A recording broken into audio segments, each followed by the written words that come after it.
Welcome to another great episode. Here I am, excited to have Aryeh Braun. Take a minute to introduce yourself, what it is that you do, and thank you for coming on. So hi, hi everyone. My name is Aryeh Braun, and I'm an accountant, and this is what I do. I'm a tax preparer. That will define my profession. Basically, filing for people, filing for business returns, personal returns, and anything in between. That's in short what I do. So elaborate a little bit in the sense that you focus on the tax Correct. preparations and you work with the client throughout the year versus the bookkeeping or other specifics, correct? Correct. So accounting is a very big field, and my Right. focus is basically on the tax filing. So end of the year, you have to file your taxes. That's where I come in. Obviously, I come in during the year also. Any question that comes up that's needed, but I don't, focus on bookkeeping and other kind of stuff. Excellent. So let me ask you, why was it that you chose not to be involved in other accounting or financial services, and you chose to be very specific in what it is that you do?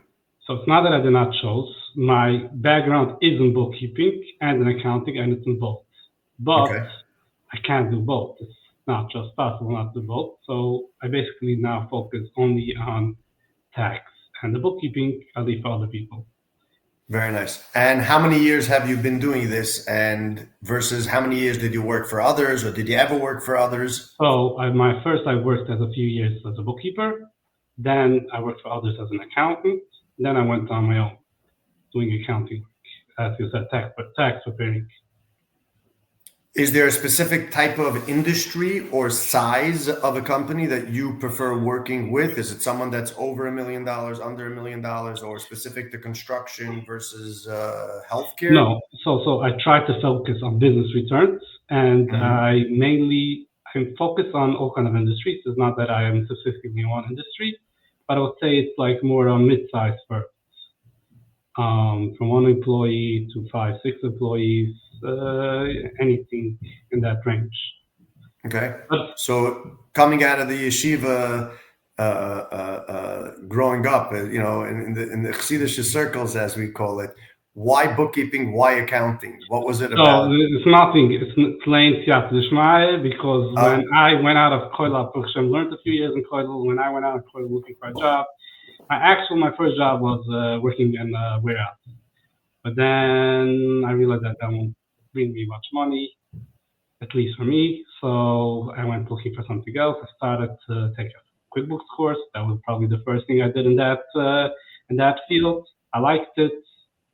So then I started to go on through PCS. And I went to Philly Dickinson. I got a degree in accounting. So that's where I started basically to go that path in accounting. I took a job. I have to take you back to that very first one. So going from that warehouse job, let's call it, to taking a course in you said in accounting. QuickBooks. QuickBooks was my first QuickBooks, right? QuickBooks. What made you choose QuickBooks or finance? Because it's so broad in a certain sense. It's probably because I felt that's where I'll be able to grow. Because I don't prefer to have like talent. Like I'm not handy. I don't know or anything similar. So I liked QuickBooks. I like the I like the software. I like how it works, because I was doing some data entry, like receiving bills and this kind of stuff. So I liked it. So I took a course, and then I saw advertisements about accounting. So I started to go in that direction. So let me ask you, if with that being said, and you recognized a little bit of it, do you have like a 10-year vision or a goal that you want to see yourself, or how many employees or how many companies you want to work with? So I want to, as I said at the beginning, for now, I'm basically focusing on being a tax preparer, but my goal is to do that, save people on taxes, and also help people with their cash flow and like CFO and these kind of stuff. So before they even come to me, they should make money, not at the end of the year I should only take care of their taxes. But during the whole year, I should be able to help them, basically making sure that their company is profitable. Right. So let me ask you, because I deal with a lot of companies and I've been around and worked with many companies even prior to my EOS journey. Okay. And what is it that you think is the lack that people are not conscious of their numbers to really understand their profit margin or if they're profitable at all? It's not that people don't understand. I think people don't take the time and effort to just stop and focus what's coming in, what's coming out, what's your expenses, like you're making money, you're not making money. Like people are so busy with their life that it's everybody's like, I don't think anybody is you don't take your time and focus on your if you're making money, you're not making money. You need somebody from the outside basically to just look over and see if you are making money or not. It's not. Yeah, sorry. Okay. So what you're saying is that they're talented in their skill of their profession and they rely on other people, outsourced needs to be able to balance their books or understand if they're profitable from that sense. My deeper question is in the sense of why aren't people conscious of that from the beginning? Why don't people recognize that if they're going into business and they're taking the risk and all of that, why is it that now, I'm not saying everybody, but a lot of people don't stay very focused on understanding what their costs are and what People their are overhead is. people are scared. People don't want to stop and look at that. People just want to go and they don't want to think about it. It's probably very scary to look at your profit margins and see where you're losing money, where you're making money. That's basically also people just they don't realize. They just don't focus on that. And you just have to somebody to it's I think this is the biggest challenge out there to make people understand that they need to take a few minutes and focus on their stop what they're doing and just take a few minutes, look over your balance sheet, look over your profit and loss, and see where things are going the right direction, going and not going the right direction. It's it's people just don't want to think about it. So you're saying that they don't take the time to reflect on the 100%. past and they're afraid from the sense, the fear of what is it that they're really going to see. It's for sure It's, fear. It's fear. it's a fear. Yeah. So what do you think a solution could be for those that are listening in the sense of how do you why should someone overcome their fear or what is it that Because they could do to overcome their fear? it's one word. It's fear. It is, but you also jumped into a business, which is also not an easy thing to do.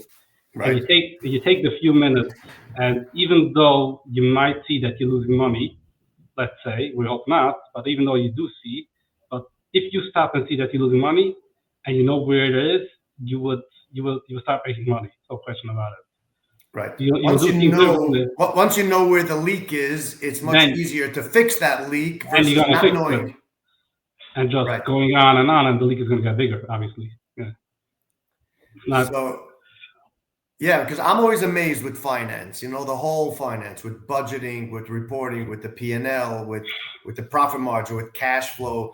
I mean, I can't even tell you how many times I meet with people. They don't know the difference between cash flow and cash reserves. They hear the word cash and they just get excited.